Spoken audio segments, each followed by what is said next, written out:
For thousands of years, we have been at war. But before, we were enemies.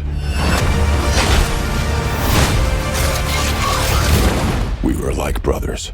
The first step along the way is to get your head wrapped around the story. And in this case, it began in November of 2021 when I had my first conversations with Josh Cooley. And he presented the origin story that we see now. And it's about two brothers, two friends who really are, great buddies. But through events that happen in their lives, they diverge and end up on very, very different paths because of their worldviews. So the first thing you do as an animation supervisor is to get that story into your head, and then you talk with the director about the various main characters, who they are, what makes them tick on the inside. In animation, we're always talking about the text, well, that's what's written or said by the voice actors, and then the subtext. What are they thinking inside their head? How are they feeling about any particular scene they're in? Or do they believe in what the other character is saying?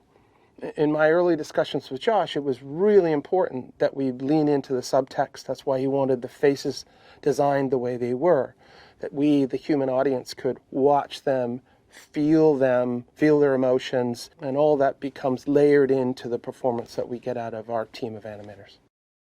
Josh, in terms of the style of animation, he wanted it to be handcrafted. He wanted to look what we call keyframe animation. It's not driven by motion capture, meaning Josh never wanted to look like it was driven by someone in a robot suit. But he always wanted the characters to feel alive, that they were thinking and they were emoting.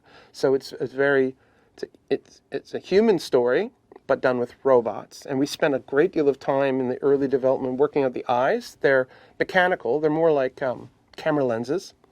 They're little shutters, and they move, and they've got little doors that open and close that give us more expression in the eyes. That was all done on purpose because our human eyes are so expressive, and we can tell just by looking in someone's face and how they're feeling.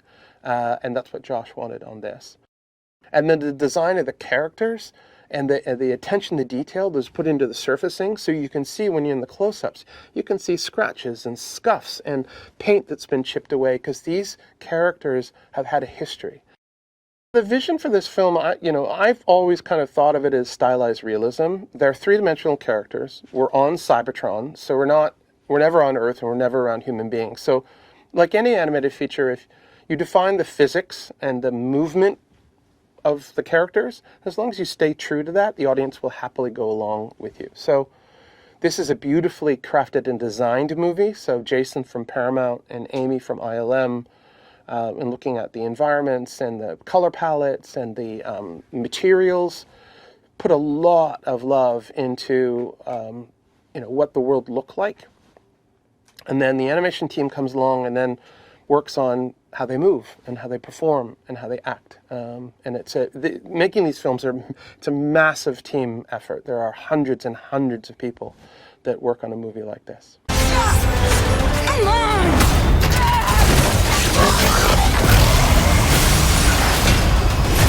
Awesome! That's what I'm talking about!